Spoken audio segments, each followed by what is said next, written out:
L'enfance est une période essentielle de la vie de tout homme. Si l'innocence en est la principale caractéristique, le développement et la maturité de l'enfant passent par la qualité de l'environnement dans lequel il évolue. Au Bénin, dans l'Église catholique et plus précisément dans l'archidiocèse de Cotonou, l'enfance missionnaire offre aux enfants plus qu'une communauté, mais une autre famille. Elle a été créée en 1843 par Monseigneur Charles de Forbin-Janson, évêque de Nancy en France, et c'est Monseigneur Isidore de Souza qui en a donné le ton à Cotonou en 1995. Monseigneur de Souza avait la conviction que c'est dans l'enfant que tout germe. C'était un peu comme une expression de passe entre les évêques à l'époque. Il les a tous convaincus et ils étaient décidés à relancer vraiment les mouvements d'enfants. Et on le suivait, vous voyez qu'il avait une vision très élargie de ce que je peux appeler les secteurs liés à l'enfance.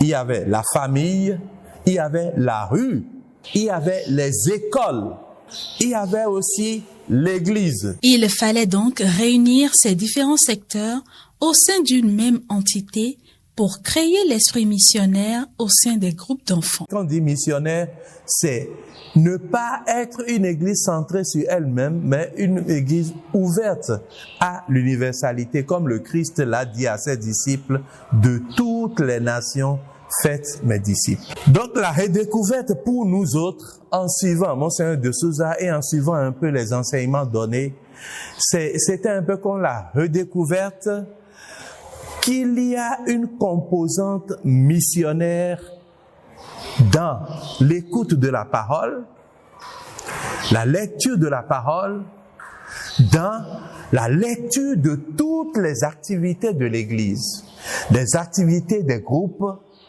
et dont nous tenons les aumôneries. Les premiers pas de cette entité à Cotonou ont été posés en 1995 dans un contexte historique caractérisé par des événements marquant l'Église. C'est un peu aussi la période du passage du pape Jean-Paul II au Bénin en 93, qui a insisté aussi sur la dimension missionnaire.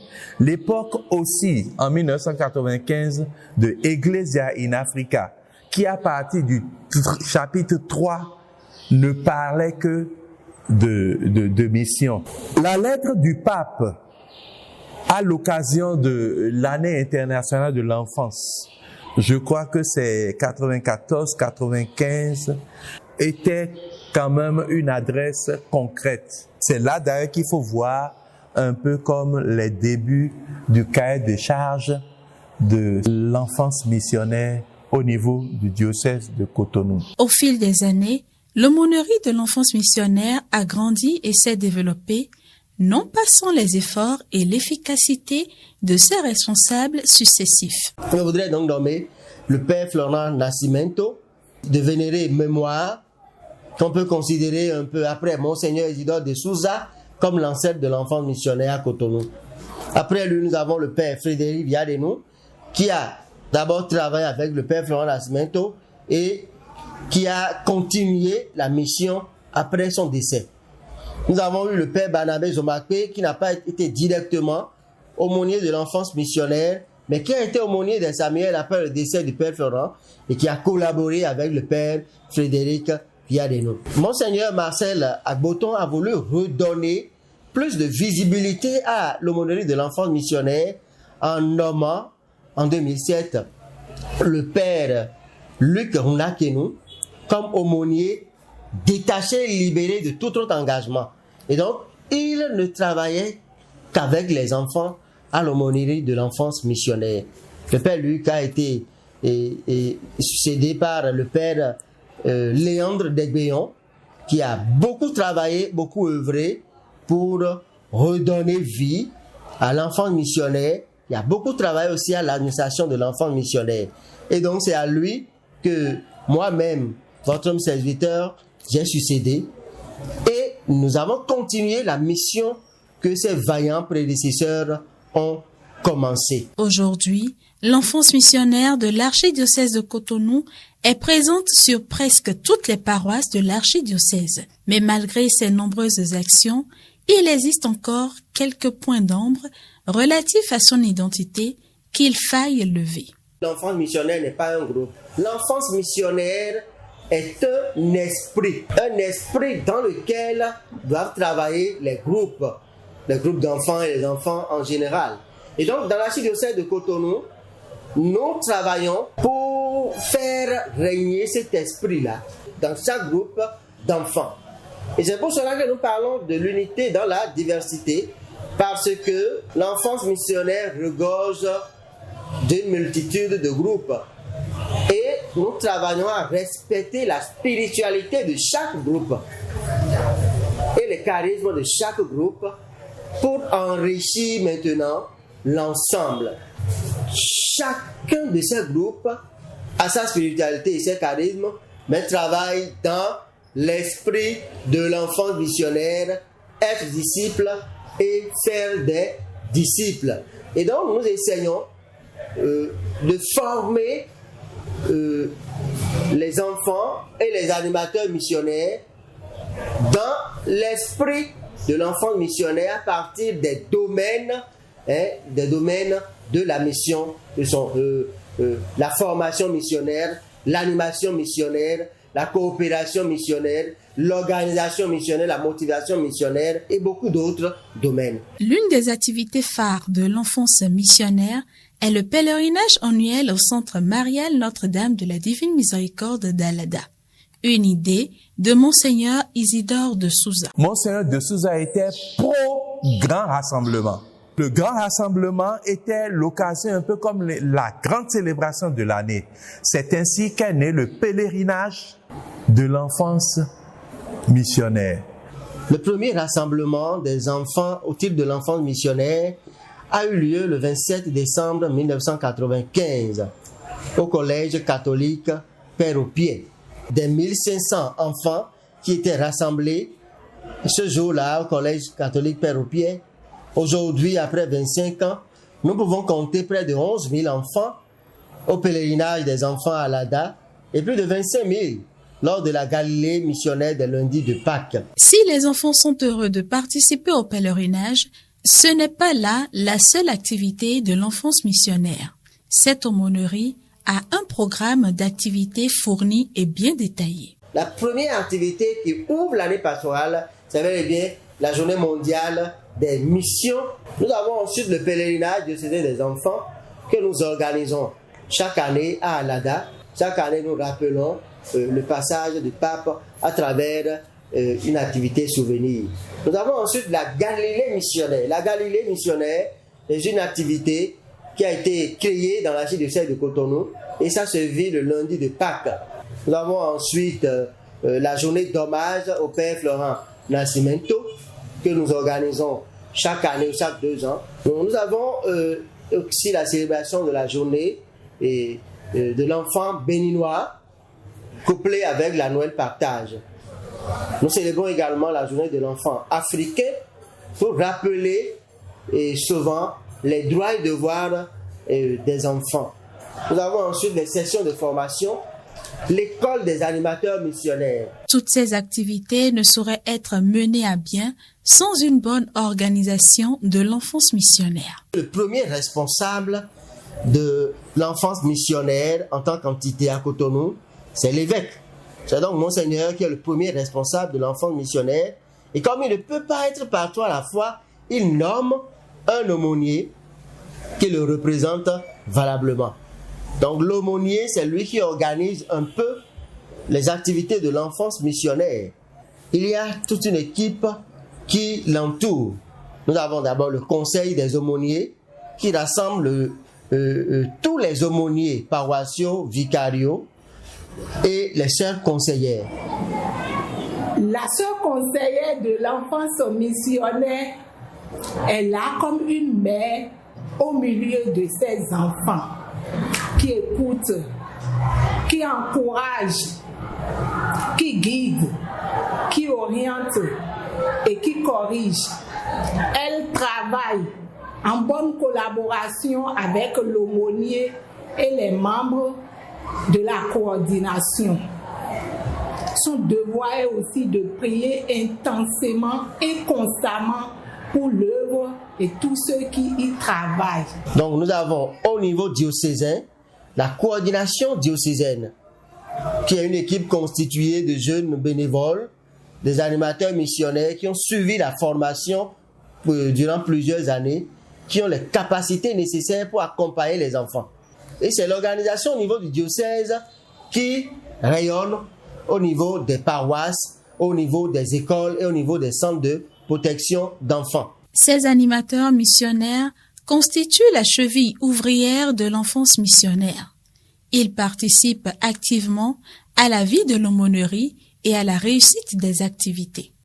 Ce sont des personnes qui ont fait montre de la capacité vraiment de prendre des responsabilités et d'aider les enfants à bien accomplir la mission d'évangélisation qui est la leur. C'est bien parmi eux que les membres des bureaux des coordinations diocésaines sont identifiés. Qu'il s'agisse des bureaux de coordination diocésaine des groupes, comme celui de l'enfance missionnaire elle-même. Il faut dire que chaque coordination diocésaine, quand elle vient, se donne un plan d'action qui véhicule un certain nombre d'objectifs. Les objectifs qui ont été chaque fois assignés aux différentes coordinations ont toujours été en adéquation avec les réalités du moment, que ce soit sur le plan social dans notre société en général, comme dans l'église et à l'enfant missionnaire elle-même. Je ne manquerai pas de faire cas de l'école d'animation missionnaire, qui est aujourd'hui le plus haut cadre de formation des animateurs dans notre archidiocèse. Aujourd'hui, les CAM accueillent près de 400 animateurs. Et sachez qu'ils ne viennent pas tous forcément de notre archidiocèse. Mais l'enfance missionnaire n'est pas une entité indépendante. Elle est liée aux OPM, œuvres pontificales missionnaires. L'enfance missionnaire, dans l'esprit des OPM, n'est pas un groupe. C'est un mouvement qui donne un nouveau souffle, un élan missionnaire à tous les groupes, à tout chrétien qui doit prendre conscience que baptisé, il est une force missionnaire. Prendre conscience de notre identité missionnaire et aussi prendre conscience de notre devoir de participer et sur le plan spirituel, sur le plan matériel et à tous les niveaux, sur le plan informationnel aussi et à la vie missionnaire de l'Église.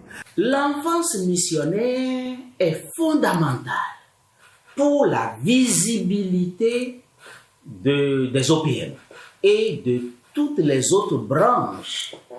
Et c'est pour cela qu'en cherchant à travailler au rayonnement et au développement de toutes les branches, nous devons mettre un accent particulier sur l'œuvre de la Sainte Enfance.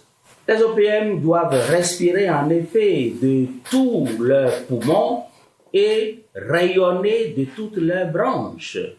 Notre objectif, c'est d'avoir, comme le souhaite le Saint-Père, et selon aussi l'engagement et la pastorale, la vision pastorale de notre Père archevêque, Monseigneur Roger Ngwedi, c'est d'avoir une église diocésaine en sortie. Une église diocésaine totalement missionnaire, l'évêque à la tête, les prêtres, les religieux, religieuses, les agents pastoraux, les fidèles laïcs et surtout les jeunes et les enfants, nous devons être tous missionnaires. Avec une devise clairement définie et la détermination des équipes qui se sont succédées, l'enfance missionnaire peut aujourd'hui se réjouir des fruits de ses actions.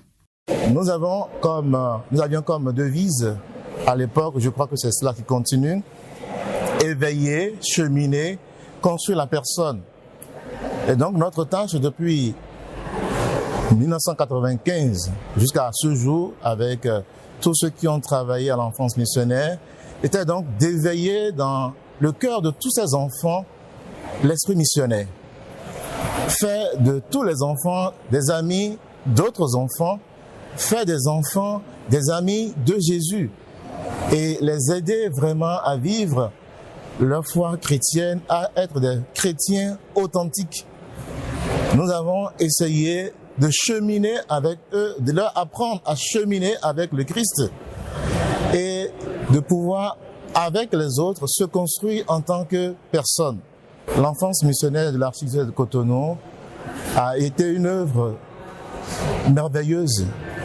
Et je vois sa croissance un peu comme celle d'un arbre qui a eu des racines, qui a grandi grâce aux soins des uns et des autres, qui a eu un beau feuillage, qui a porté des fleurs dont nous voyons des fruits. Beaucoup de missionnaires intrépides nous sont venus de l'enfance missionnaire. Beaucoup sont devenus prêtres, religieux, religieuses consacrés.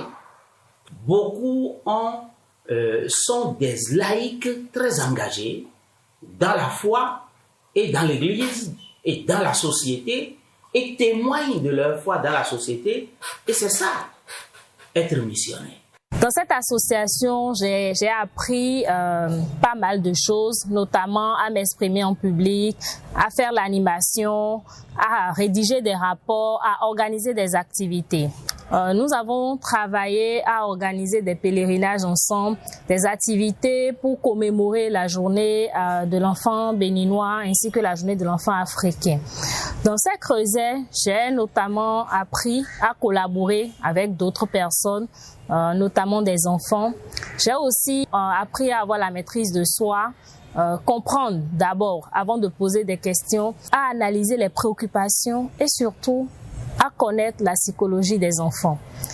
Ces expériences m'ont permis aujourd'hui d'avoir quand même la capacité moi-même de prendre des initiatives, la capacité de travailler dans un environnement multiculturel. Ce mouvement apporte un plus à l'humain que nous sommes et nous prépare à la vie d'adulte. J'ai réussi également en ce qui concerne les réalisations durant mon parcours quand j'étais aumônier vicarial, à faire sortir le drapeau missionnaire, un drapeau qui comporte les 5 couleurs et symbole de la présence des 5 continents. Surtout, j'ai beaucoup milité pour que la fraternité règne, pour que l'esprit missionnaire soit vraiment inculqué aux enfants et aux animateurs. À cet effet, le plan stratégique d'action pastorale, PESAP, de l'archidiocèse de Cotonou a fixé plusieurs objectifs spécifiques relatifs à l'enfance missionnaire. Les objectifs stratégiques fondamentaux, c'est d'abord former à la foi authentique, à la communion fraternelle et aussi à la bonne gouvernance. Et les enfants qui participent à l'aumônerie, à l'enfance missionnaire, doivent être aussi formés à comment vivre leur foi authentique, comment être en communion les uns avec les autres dans ce rapport de fraternité, de communion fraternelle, avoir un seul cœur, une seule âme, accueillir les autres, quelle que soit leur appartenance religieuse, ethnique, et aussi bien assurer la bonne gestion de ce qu'on leur confie. Dans le cadre du plan stratégique, nous tenons à cet éveil de la foi chez les enfants, les amener à être missionnaires les uns vis-à-vis des autres, mais aussi au sein de leur famille. D'autre part, le plan stratégique envisage aussi le développement des écoles maternelles, primaires, secondaires, et favoriser un accès plus facile aux enfants, notamment ceux qui sont les plus reculés de nos villes, qui sont dans les milieux ruraux, les milieux lacustres. Comment rendre l'éducation accessible à tous ces enfants, et notamment ceux qui sont sont frappés d'handicap, les personnes handicapées. On tient à ce que ces écoles soient le lieu non seulement de la formation à l'excellence, donner une formation intellectuelle de qualité, mais une formation intégrale qui tienne compte de toutes les dimensions de l'homme, formation humaine, spirituelle, professionnelle, qui les prépare à être aussi de bons citoyens qui participent pleinement au développement de leur société. Et je suis très heureux durant ces années en voyant comment les animateurs de ces enfants ont pu les amener à monnayer les idées essentielles de ce plan stratégique en trouvant les paroles simples qui communiquent l'essentiel de la vie de foi, l'essentiel de la vie de communion fraternelle, de la bonne gouvernance. De 1995 à 2020, l'enfance missionnaire a beaucoup évolué et elle continue de croître. Beaucoup d'espoirs sont fondés sur la jeune génération des enfants missionnaires et leurs responsables. Et ne l'oublions pas, c'est très important de pouvoir encadrer nos enfants pour qu'ils aient vraiment dès le bas âge cet élan missionnaire-là et grandissent avec. Parce qu'il ne s'agit pas seulement de leur vie religieuse, il s'agit de toute une vie intégrale. Tout ce qui relève de l'éducation psychologique, morale et humaine, tout est bien intégré dedans et je crois que on peut les aider à en profiter au maximum. Bon, mes attentes, c'est qu'ils soient de véritables missionnaires auprès des autres enfants, notamment ceux qui sont pauvres, qui ne connaissent pas le Christ, ceux qui sont éprouvés aussi matériellement, spirituellement, que leur témoignage soit un témoignage qui puisse aider tout cela à découvrir le Christ. Nous souhaitons simplement que la sève qui a quitté la racine continue de nourrir les branches, les fleurs, pour que les fruits tiennent toujours la promesse des fleurs. Et notre prière, c'est que l'enfance missionnaire de l'archidiocèse de Cotonou puisse être une enfance rayonnante. Je souhaite encore un heureux jubilé à tous les enfants missionnaires de l'archidiocèse de Cotonou. Bonne fête à vous, soyez toujours joyeux, soyez heureux et ne perdez jamais cette joie que Jésus, notre ami, nous a communiquée. N'oubliez pas de dire souvent la prière de l'enfant missionnaire dans le but de prier pour tous vos amis des autres continents qui ne vivent pas les mêmes réalités que vous, qui cherchent la liberté pour vivre les mêmes activités que vous, exprimer leur foi et qui n'arrivent pas. Alors, priez vraiment pour ces enfants, prions les uns pour les autres et que Jésus règne toujours dans les cœurs de tous les enfants du monde, toujours. Amen. Bon jubilé à vous tous.